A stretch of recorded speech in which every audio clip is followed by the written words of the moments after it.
Disclaimer. This video is only made for educational purposes, and it includes some stuff you might don't want to hear about. So if you are a soft-hearted person, you can skip this video. Who was the killer? Did you identify it? Yes, sir, it's the same killer who killed victim's mom 24 years ago. What? How is this possible?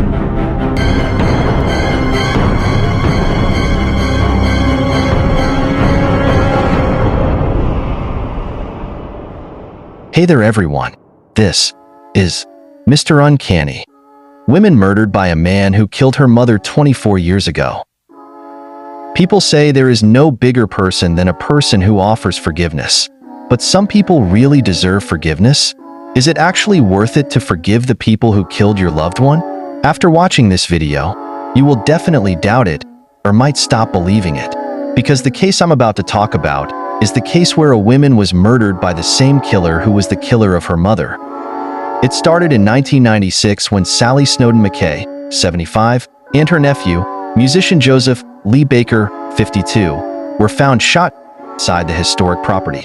When Travis Lewis, a 16-year-old, entered in the property illegally and tried to rob the place, but when he was caught by them, he had to shoot them in fright, and he reportedly set fire to the house. Despite saying someone else had been involved with Travis, only Travis was pleaded guilty to the crime on April 7, 1998. Travis trailed as an adult.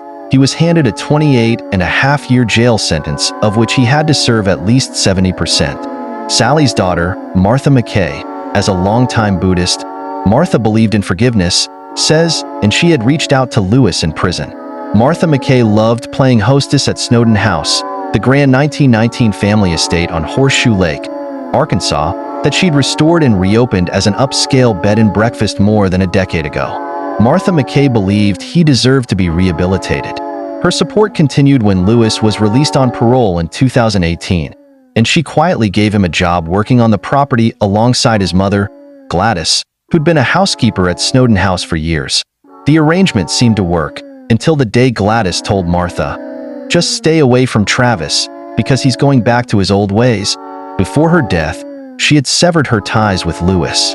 In the years to come, everyone thought they'd left the darkness behind them until the morning of March 25, 2020, when Martha's bloodied body was found wrapped in blankets at the top of the stairs.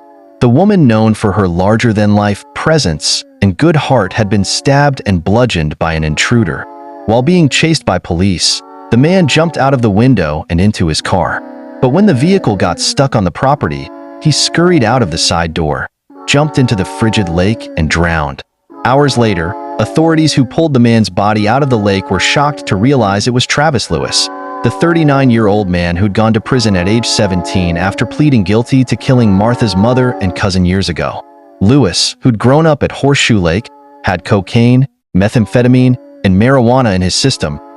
When police discovered Martha's body at the top of the stairs, they also found a cloth bag on top of a nearby chair containing several valuables and a bloody kitchen knife. It was determined that he intended to steal these items, he says.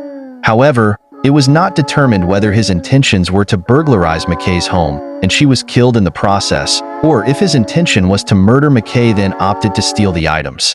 Thanks for watching the video. Make sure to subscribe to the channel for more such content. You can also suggest me content on my Instagram account. Must follow me on Instagram too for more additional content.